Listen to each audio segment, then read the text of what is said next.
Bueno, muy buenas tardes a todos. Bueno, el día de hoy vamos a hacer un pequeño repaso respecto a lo que es radiología de tórax.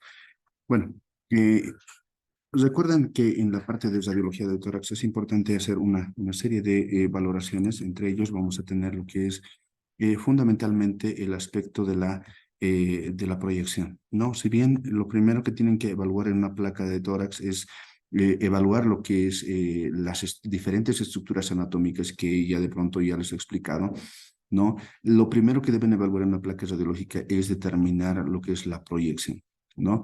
Tomando en cuenta que las proyecciones más utilizadas son la proyección póstero-anterior de tórax, la cual se utiliza con una postura similar a esta, con los codos pronunciados hacia adelante, con el fin de hacer eh, desplazar lo que es la escápula por fuera de la caja torácica, ¿no? Esta proyección nos sirve para evaluar pacientes con sospecha de patología pulmonar o patología cardíaca. La otra proyección es la proyección anteroposterior, que se toma en dos tipos de pacientes. Un paciente postrado, obviamente no se le puede tomar en una proyección posterior anterior por obvias razones. Este, este tipo de paciente se le toma una proyección anteroposterior con un equipo portátil para evaluar corazón y pulmón. Sin embargo, en un paciente vigil, en un paciente que no tiene ningún antecedente traumático, bueno, en ningún antecedente de patología pulmonar o cardíaca, se realiza la proyección anteroposterior ante la sospecha de un cuadro de trauma en lo que es la caja torácica, ya sea fractura o luxaciones. La proyección lateral de tórax tiene tres indicaciones. Según la ATS, sabemos que siempre todo paciente con una sospecha de lesión pulmonar o cardíaca, siempre deberíamos tomar una proyección posterior anterior y una proyección lateral de tórax. La proyección lateral de tórax tiene tres indicaciones. La primera es ante un paciente de sexo femenino debido a que la silueta mamaria puede permitirnos visualizar quizás supuestas patologías en pacientes con sospecha de lesiones retrocardíacas y en pacientes con derrame pleural de pequeño calibre, donde habitualmente por el estado de declive del derrame pleural se va acumulando con mayor intensidad en el seno costofrénico posterior. Las diferencias más importantes, en este caso quiero recalcar un aspecto bien importante, que la diferencia fundamental entre una proyección posterior anterior y una anteroposterior es fundamentalmente la localización de la escápula. La escápula, debido a que esta es su forma en la postura, ¿ya? Y en una anteroposterior que está en descanso, la escápula en la posterior anterior se encuentra por fuera de la caja torácica. Sin embargo, la escápula en una anteroposterior se encuentra por dentro de la caja torácica, mostrándose en el interior de la silueta pulmonar. Por lo tanto, esto es un criterio absoluto. Después tenemos la clavícula, vértice, la silueta cardíaca. Tomando en cuenta que una anteroposterior, la silueta cardíaca se muestra más grande que lo habitual. Por eso se denomina que la proyección anteroposterior muestra una pseudocardiomegalia.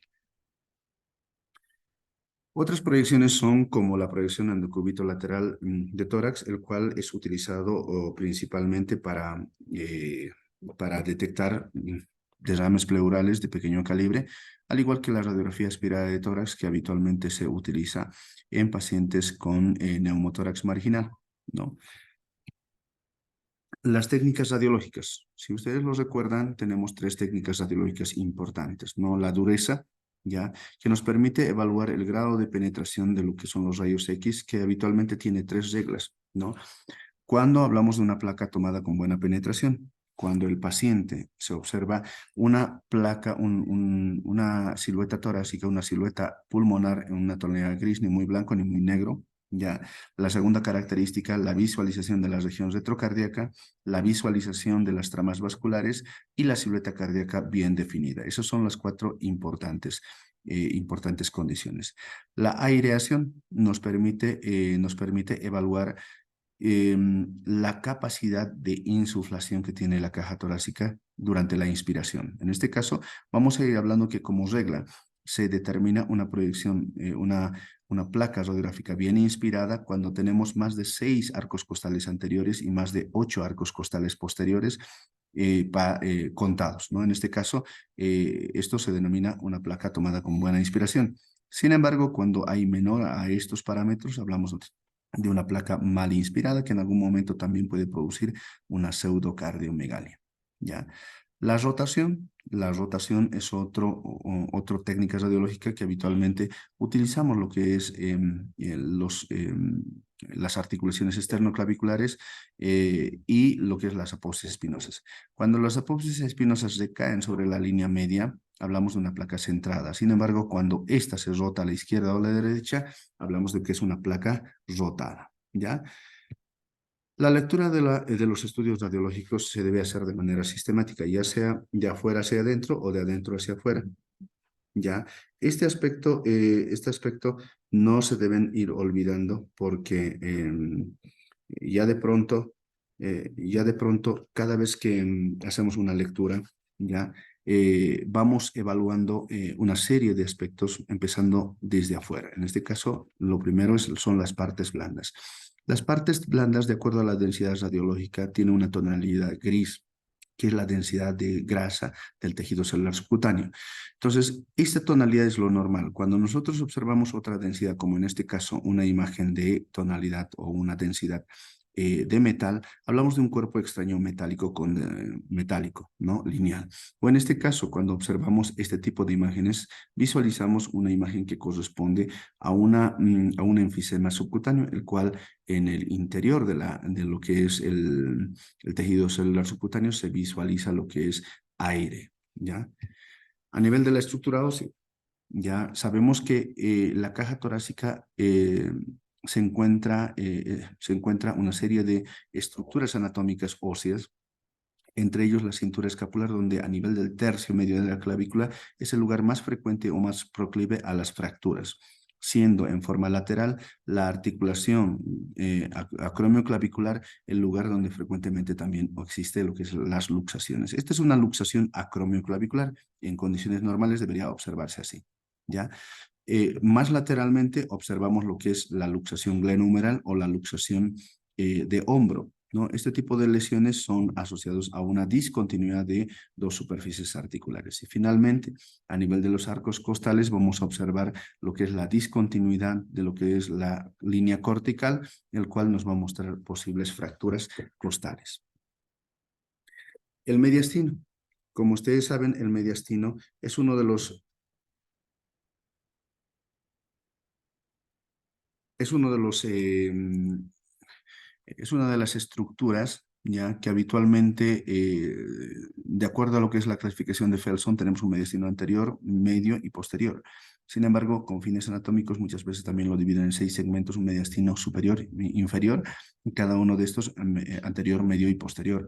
En este caso, el mediastino superior generalmente siempre va a delimitar a nivel de lo que es las articulaciones esternoclaviculares, nunca sobrepasando por fuera de esto. Cuando sobrepasa esto, hablamos de un cuadro de mediastino ensanchado, como lo que estamos visualizando en este caso. Un mediastino ensanchado, la primera causa es mediastinitis, segunda causa es un tumor de mediastino, un linfoma, un bocio intratorácico, incluso un timón. ¿Ya? Posteriormente visualizamos lo que es el corazón. El corazón como tal, como ustedes saben, ya vamos a ir haciendo énfasis en lo que es en el tema de los perfiles cardíacos, porque no olviden que cuando hablamos de perfiles cardíacos, lo primero que visualizamos es el perfil cardíaco derecho superior, el cual corresponde a lo que es a la vena cava superior. Esta imagen va a corresponder a esta estructura cuando esta se sale por fuera de esa línea, que es a nivel de lo que es la línea en la articulación esternoclavicular. Esta ya se denomina un arco del tronco del perfil cardíaco derecho superior elongado.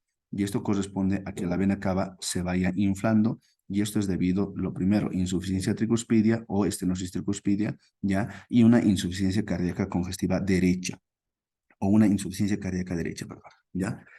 Luego tenemos el perfil cardíaco derecho inferior, el cual es correspondiente a la aurícula derecha. La aurícula derecha también se puede elongar fundamentalmente por un cuadro de la primera causa, estenosis o insuficiencia tricuspidia, la segunda causa, una hipertensión arterial pulmonar, la tercera causa, una hipertensión venocapilar pulmonar y en un paciente con EPOC. ¿Ya? Esos son los cuadros. En el otro lado tenemos lo que hablamos, lo que es botón aórtico. El botón aórtico corresponde al perfil cardíaco izquierdo superior, ¿ya? Este botón aórtico habitualmente debe sobrepasar hasta 1 centímetro por fuera de lo que es la articulación esternoclavicular izquierda, ¿no? Sin embargo, cuando este va creciendo, data o explica una posible patología asociada a crecimiento de este botón aórtico debido a una patología conocida como hipertensión arterial sistémica, que es la causa más frecuente. Secundariamente puede darse también en disecciones aórticas. Luego tenemos el, el, eh, el perfil cardíaco izquierdo inferior, ¿ya? Y la media y la inferior, los cuales corresponden, en este caso, el medio, ¿ya? Habitualmente tiene una conformación casi cóncava. En algún momento puede ser levemente protruido, pero sin embargo, esta protrusión no debe sobrepasar más de lo normal. Entonces, esta protrusión ya va, esta zona, el perfil cardíaco izquierdo medio, corresponde al tronco de la arteria pulmonar. Cuando esto se elonga, la primera causa de esto es la hipertensión arterial pulmonar, coro pulmonar crónico, que son las causas más frecuentes de esta patología. Luego tenemos al ventrículo izquierdo, que corresponde al perfil cardíaco izquierdo inferior, ¿ya? Si bien no nos interesa mucho de lleno este cuadro, pero lo que sí tenemos que tener en cuenta es que el vértice, ¿ya? Habitualmente debe llegar sobre la línea media clavicular y lo que es el reborde diafragmático. Ese es el punto adecuado donde debería llegar el vértice del corazón. Pero sin embargo, en algunos casos, el vértice puede ir creciendo hacia afuera, luego yéndose hacia arriba, ¿ya? De esta forma, hacia afuera y hacia arriba.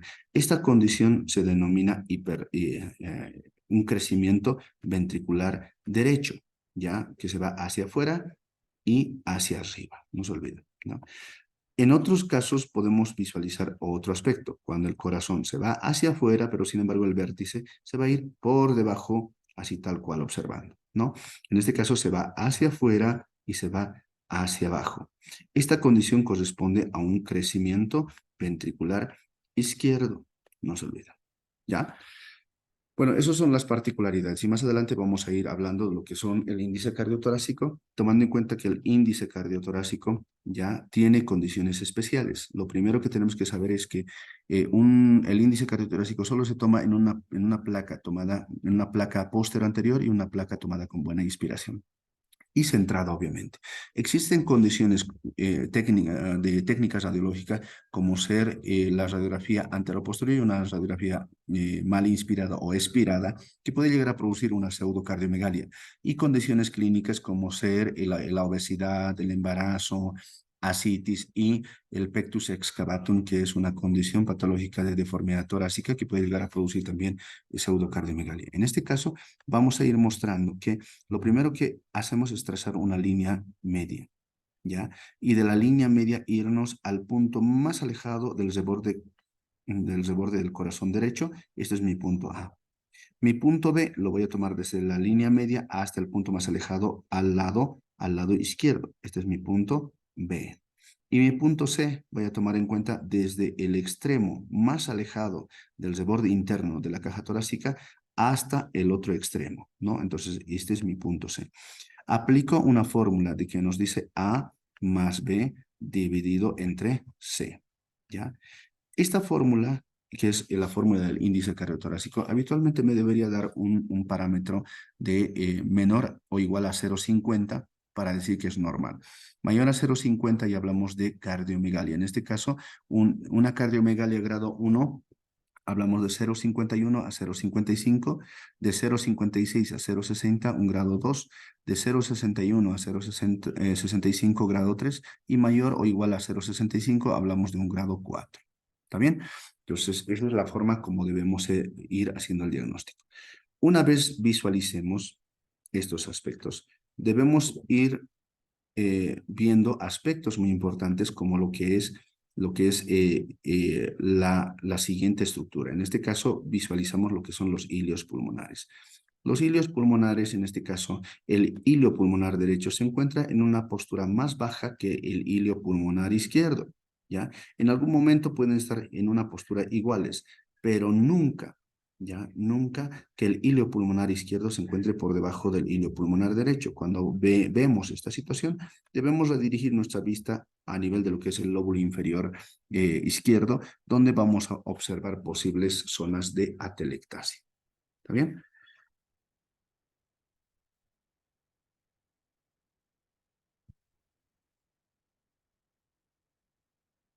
Una vez que visualizamos lo que es los en este caso vamos a visualizar el hilio pulmonar. A partir del hilio pulmonar emergen una serie de trayectorias de vasos sanguíneos, las cuales se le conoce como trama vascular. Habitualmente, las tramas vasculares deben llegar máximo hasta los 2/3 internos, hasta acá, ¿no? Casi el tercio externo siendo casi avascular. En este caso, una desvascularización es normal en estos casos porque ya de pronto los vasos van de mayor calibre a menor calibre. ¿Ya? Lo siguiente es hablar de lo que son los pulmones. Una vez que visualizamos los hilios, vemos los pulmones. En los pulmones, recuerden que debemos ir evaluando, segmentando de esta forma, en 6 segmentos, donde las líneas 2 líneas horizontales que van a limitar por encima del hilio uno y otro por debajo del hilio pulmonar. ¿Ya? Y estos divididos sobre la línea media clavicular en dos mitades, produciendo 4 cuadrantes. El lóbulo superior se va a ir dividiendo en dos, ya a través de una línea oblicua que va a ser guiado por la postura de la clavícula, partiendo así de una forma en una región supraclavicular, en una región infraclavicular, en una región iliar, ya, iliar, en una región parailiar, ya, parailiar, en una región paracardíaca, ¿ya? Y en una región supradiafragmática. Esta segmentación nos va a permitir localizar posibles lesiones dependiendo los tipos de lesiones, ya sea nodulares, patrones alveolares, entre otros. Una vez que realicemos esto, evaluamos lo que son los patrones radiológicos pulmonares. Siempre es importante buscar en el campo, en estos campos pulmonares, estas imágenes, ¿no? En este caso, estamos hablando, estamos visualizando estos elementos importantes, ya, como ser los patrones radiológicos, como ser el broncograma aéreo. El broncograma aéreo, como ustedes saben, es el primer patrón radiológico ya que va a estar, que se va a visualizar a nivel del campo pulmonar en una neumonía. Muchas veces les va a preguntar, ¿cuál es el signo radiológico precoz de la neumonía? Es el broncograma aéreo. El broncograma aéreo no es más que la visualización del bronquio, ya con todo su aire en el interior, pero debido a una congestión del líquido alrededor de los bronquios, produciendo esa imagen típico conocido como el broncograma aéreo, ¿ya? Luego tenemos el signo de la silueta. El signo de la silueta es un signo radiológico que vamos a ir observando ya debido a una condición patológica, ya sea esto una neumonía como también un derrame pleural donde se observa frecuentemente. Como estamos observando en esta imagen, tanto la imagen normal, que es el corazón, o la zona neumónica, en este caso a nivel pulmonar del lóbulo inferior, observamos una zona radio opaco, ¿no? Casi la misma densidad. ¿Ya? A esto se le denomina signo de la silueta. Pero sin embargo, lejos de que este signo de la silueta, miren, acá estamos observando toda esta zona, forman una sola silueta. ¿Ya? Acá de igual forma, si nos damos cuenta, dibujo toda esta zona, ya, esta zona, ya, visualizo una sola silueta, ya. Entonces, ¿cuál es la diferencia? En este caso vamos a hablar de dos tipos de signos de la silueta. Cuando el signo de la silueta es negativa, ¿cuándo es negativa? Cuando todavía se visualiza estos bordes que estamos visualizando. Sin embargo, acá, si se dan de cuenta, ya no se visualiza ese borde, ya prácticamente tanto la imagen patológica como la imagen normal son una sola silueta, por eso se le conoce como el signo de la silueta positiva. El signo de la silueta negativa habitualmente se va a visualizar ante la presencia de neumonías en lóbulos inferiores y el signo de la silueta positiva cuando hay derrames pleurales. El signo de la cisura. El signo de la cisura es el realce de lo que es el borde de la cisura menor, el cual nos va a mostrar una imagen completamente bien marcado, ¿ya? El cual se muestra por encima con un infiltrado pulmonar o una consolidación. A esto se le conoce como el signo de la cisura, que es un signo radiológico típico de una neumonía del lóbulo medio. El signo de S de Golden. El signo en S de Golden es la traducción radiológica de un nódulo que se va a encontrar a nivel iliar, ya en este caso este ilio, y este nódulo va a llegar a desplazar todo el lóbulo medio y superior hacia arriba, provocando que se realce el signo de la cisura, ya ahí vemos el signo de la cisura más el nódulo formando una S invertida, conocido como el signo en S de Golden. ¿Ya? Este tipo de signos habitualmente se observa en carcinomas a nivel del ilio pulmonar. Signo cérvico-torácico. Signo cérvico-torácico es un signo radiológico de opacidad a nivel de la región cervical y el vértice de la caja torácica, donde se va a observar un ensanchamiento del mediastino, el cual tiene relación con las anteriores mencionadas, como ser el pacientes con mediastinitis, un linfoma, un tumor de mediastino. Hablamos de lo que es el bocio intratorácico y el timoma. Signo tóraco-abdominal. El signo tóraco-abdominal hace referencia a la visualización de lo que es de un signo radiológico que va a estar ocupando tanto la región torácica como también la región abdominal.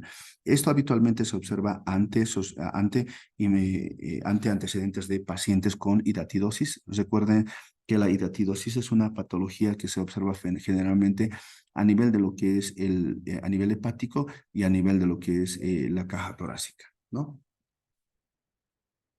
El signo de colapso o atelectasia. La atelectasia es una zona donde existe una disminución del volumen de un lóbulo o un segmento pulmonar, y esto debido a que pierde su densidad y existe un aplanamiento de los vasos y de los bronquios del lóbulo y el lóbulo, produciendo que ésta se vaya compactando en una zona radio opaca con ausencia de la trama bronquial o el broncograma aéreo, pero sin embargo esa zona donde se retrae ya va a producir que todas las estructuras vecinas se vayan retrayendo hacia el lado afectado, produciendo ya que el desplazamiento del mediastino hacia el lado afectado. En este caso, miren la tráquea, cómo se está retrayendo hacia el lado afectado, hacia la zona atelectásica. Patrones radiológicos pulmonares, ¿no? En este caso vamos a ir hablando de uno de los primeros, ¿ya?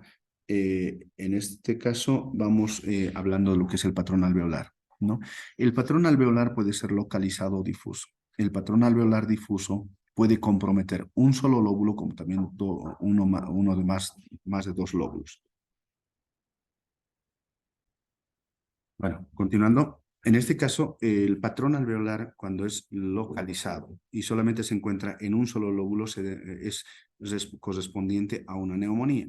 En algunos casos podemos visualizar imágenes de esta característica, que comprometa más de dos lóbulos. En este caso hablamos de una bronconeumonía, pero no deja de ser un patrón alveolar localizado. Sin embargo, el patrón alveolar difuso es otra entidad mucho más diferente. El patrón alveolar difuso muestra imágenes nodulares múltiples diseminados en ambos campos pulmonares que corresponde a un edema agudo de pulmón, ¿no? Este edema agudo de pulmón puede ser de origen cardiogénico, como también puede llegar a ser de origen pulmonar secundario a un edema agudo de pulmón de altura, ¿no? El siguiente patrón es el patrón intersticial. Este patrón radiológico se puede dividir en dos grupos, un patrón intersticial de tipo lineal y de tipo reticular. El patrón intersticial de tipo lineal habitualmente se observa de acuerdo a la clasificación de las líneas de Kerley, ¿no? En este caso vamos a identificar las líneas A de Kerley y B de Kerley.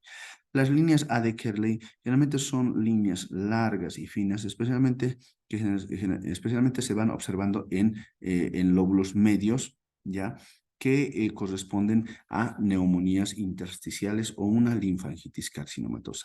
Sin embargo, las líneas B de Kerley se encuentran a nivel de lo que son las bases, ¿ya? Y habitualmente estas son gruesas y cortas, y generalmente estas se deben a una acumulación de líquido excesivo que se va a observar en insuficiencia cardíaca, como también en enfermedad pulmonar obstructiva crónica o la bronquitis crónica.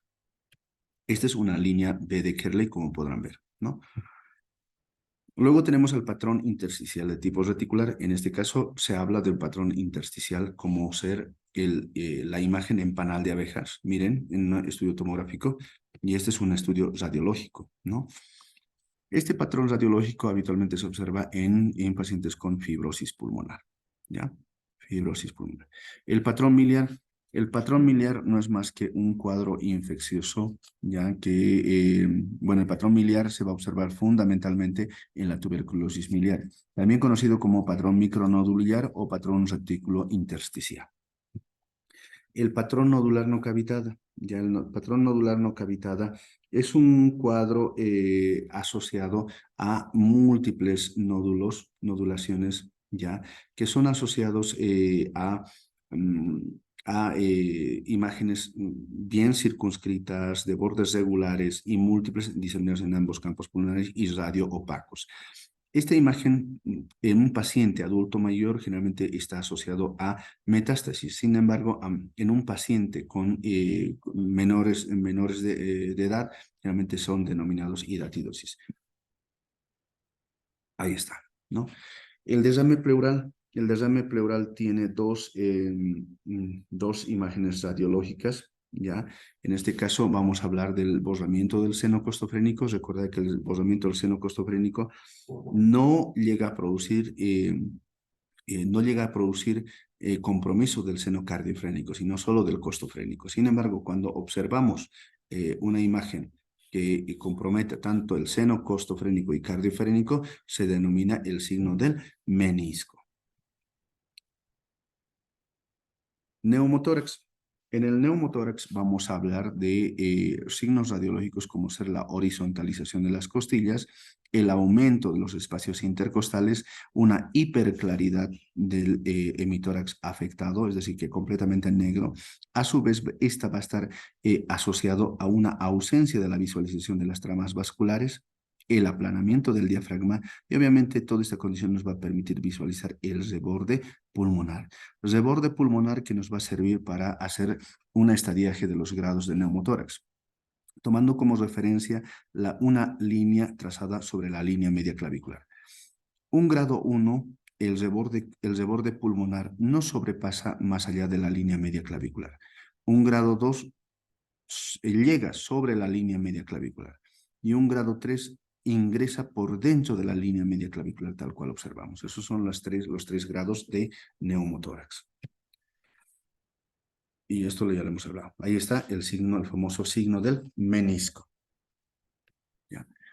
Patrones vasculares pulmonares. Sabemos que este es el patrón vascular normal, donde el tercio externo es casi avascular. Cuando la trama vascular va aumentando, y esta puede ser en condiciones de una bronquitis aguda, hablamos de un aumento de la trama vascular, incluyendo en la insuficiencia cardíaca congestiva. Pero, sin embargo, en pacientes con antecedentes de EPOC puede existir alteraciones mucho más marcadas, como en este caso observamos un signo radiológico conocido como el signo en asta de ciervo, que es un dato radiológico característico de hipertensión venocapilar pulmonar. ¿Ya? En la imagen en árbol podado ya es un signo radiológico típico de hipertensión arterial pulmonar. ¿Está bien? Infecciones pulmonares. En infecciones pulmonares, recuerden que hacemos conjunción de todos los patrones radiológicos anteriormente mencionados. En este caso, tomando en cuenta que la imagenología nos permite o nos obliga a decir que debemos pedir siempre una radiografía lateral y posterior anterior para evaluar de acuerdo a la ATS. La tomografía debe ser una tomografía de alta resolución para que podamos visualizar cada una de las imágenes. Las formas de transmisión de las infecciones es a través del árbol traqueobronquial en un 80-90%. Esta puede llegar a ser una neumonía lobar, ya conocido como simplemente neumonía, cuya causa más frecuente es la neumonía adquirida en la comunidad y su germen más representativo es el Streptococcus pneumoniae. Sin embargo, cuando ésta se disemina en un ámbito hospitalario, en este caso estoy hablando de las neumonías intrahospitalarias, se denominan las famosas bronconeumonías que van a afectar más de un lóbulo, ¿ya? Que incluso pueden asociarse a derrames pleurales, ¿ya? Las neumonías intersticiales ¿ya? También son aquellas que se van a producir más que todo a nivel pulmonar debido a infecciones de origen viral y por gérmenes atípicos como ser el Mycoplasma pneumoniae, la Chlamydophila pneumoniae y virus como ser el virus sincitial respiratorio, la influenza e incluso el SARS-CoV-2. Fundamentalmente en estas neumonías se visualizan las famosas líneas A de Kerley, no se olviden. ¿Ya? En algunos casos se puede visualizar la transmisión a través de los vasos pulmonares, es decir, una transmisión por vía hematógena, el cual van a dar las neumonías, las famosas neumonías embólicas, ¿no? Que van a mostrar patrones nodulares no cavitadas. Finalmente, las de diseminación directa, ya está debido a que se encuentren en cercanía con un foco infeccioso, ya sea a nivel mediastínico, ya sea a nivel de la pared torácica o incluso a nivel de lo que es el espacio pleural. ¿Ya? En este caso observamos una neumonía del lóbulo medio que nos va a mostrar el signo de la cisura, un patrón alveolar localizado y el signo del broncograma aéreo, ¿no? Esto es una bronconeumonía, ya que nos muestra el signo de la silueta negativa, ¿ya? El broncograma aéreo, un patrón alveolar localizado. Este es de igual forma otro signo radiológico del signo de la cisura, de una neumonía del lóbulo medio, ¿ya? Lo mismo, una bronconeumonía. Y acá observamos lo que es el patrón miliar o retículo intersticial, ¿no? Hablamos de un cuadro infeccioso, ¿ya? En esta imagen lo que pueden observar es el signo característico del patrón en árbol podado, tal cual observan. Y en esta otra observamos el signo del signo en asta de ciervo. ¿Ya? Acá podemos observar el signo del menisco, ¿ya? Que corresponde a una neumonía, a un desarme pleural. En este caso estamos observando un patrón alveolar localizado pero asociado a un desarme pleural. Cuando observamos una neumonía asociado a un desarme pleural, se denomina una neumonía con desarme paraneumónico. No se olviden ese aspecto. La mayor parte de las neumonías, fundamentalmente las intrahospitalares causadas por Staphylococcus aureus, estas pueden llegar a producir un proceso de liquefacción, como les dije en las clases, ¿ya?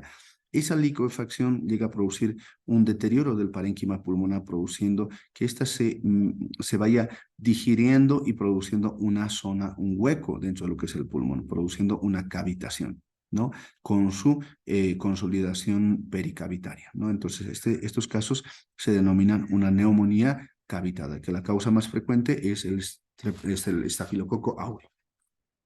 En las neumonías embólicas, generalmente se van a observar el patrón nodular no cavitada, ya inicialmente, y posteriormente estos incluso se pueden llegar a producir igual cavitaciones que las anteriores. En pacientes inmunocomprometidos, recuerden que el germen más frecuentemente que llega a producir este tipo de cuadros son los hongos, el Pneumocystis jirovecii. Ya vamos a hablar de lo que es el micoplasma, incluso vamos a hablar de lo que es la Candida albicans, ¿no? Para hablar de tuberculosis, recuerden que siempre vamos a empezar de un aspecto. En la tuberculosis, el foco inicial donde vamos a visualizar el foco de condensación se llama foco de Gone, ¿ya? Sin embargo, este foco de Gone puede llegar a producir una reacción ya regional, produciendo lo que es una adenopatía iliar. El foco de Gone más la presencia de adenopatías iliares se denomina complejo de Gone. ¿Ya? El complejo de Gone es un indicio radiológico de una tuberculosis activa. Cuando el complejo de Gone, en este caso ya sea el foco de Gone más las adenopatías, se calcifican, se llaman complejo de Ranke. Y el complejo de Ranke es un signo radiológico de una tuberculosis inactiva. ¿Ya? Sabemos que después de una tuberculosis primaria, que es la tuberculosis pulmonar, se va diseminando hacia el torrente circulatorio, produciendo una tuberculosis extrapulmonar. Posteriormente, esta puede incluso retornar hacia el mismo pulmón, produciendo esta imagen que se denomina una imagen en patrón miliar, retículo intersticial o patrón micronodular, que corresponde, o conocido también como el grano de mijo, imagen en grano de mijo, que corresponde a una tuberculosis miliar. ¿Ya? En el tromboembolismo pulmonar, recuerden este aspecto. Lo más importante que quiero que vayan recordando es lo siguiente, ¿ya?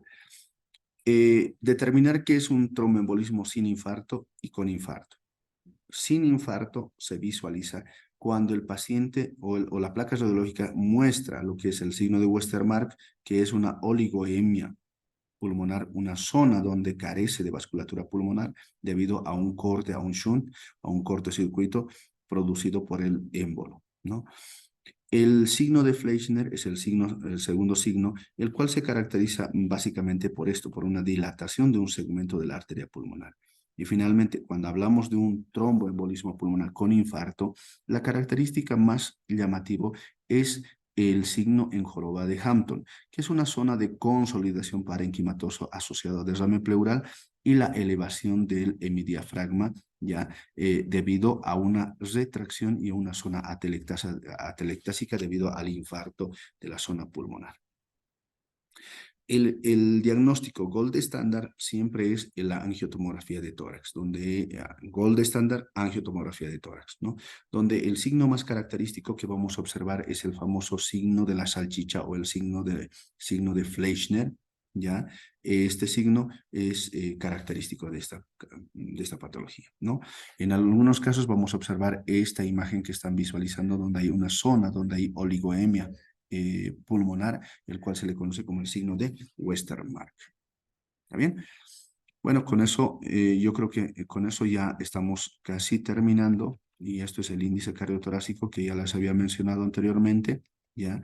Las formas especiales, la imagen en zapato sueco, que es característico de tetralogía de Fallot, ¿ya? La imagen en 8 en muñeco de nieve, característico de drenaje anómalo venoso pulmonar, la imagen en huevo, que son característicos de transposición de grandes vasos. ¿Ya? Las formas de las siluetas, en este caso, no se olviden que es bien diferente hablar de dextrocardia a situs inversus. Dextrocardia simplemente es la rotación del corazón hacia el lado derecho, pero con la silueta hepática en el lado derecho normal. Sin embargo, cuando se habla situs inversus, cuando el corazón se encuentra al lado derecho, y la silueta hepática se encuentra al lado izquierdo, es decir, una rotación completa tanto de lo que son los órganos tóraco, abdominales, se denomina situs inversus. Finalmente, lo que es la imagenología de la insuficiencia cardíaca deben tomar en cuenta siempre como primer patrón radiológico la cardiomegalia, ya que es el patrón característico sine qua non de lo que para decir insuficiencia cardíaca. Esto asociado a el aumento de la trama vascular y asociado a líneas B de Kerley, hablamos de una insuficiencia cardíaca congestiva. Y obviamente está compensado.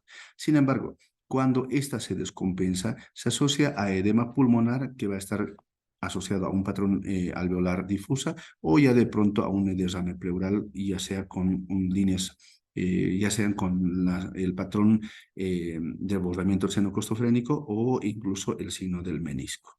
¿Ya? Bueno, esas son las secuencias las cuales ustedes tienen que leer. Bueno, en realidad, con eso terminamos la clase de hoy y espero que les sirva esta clase.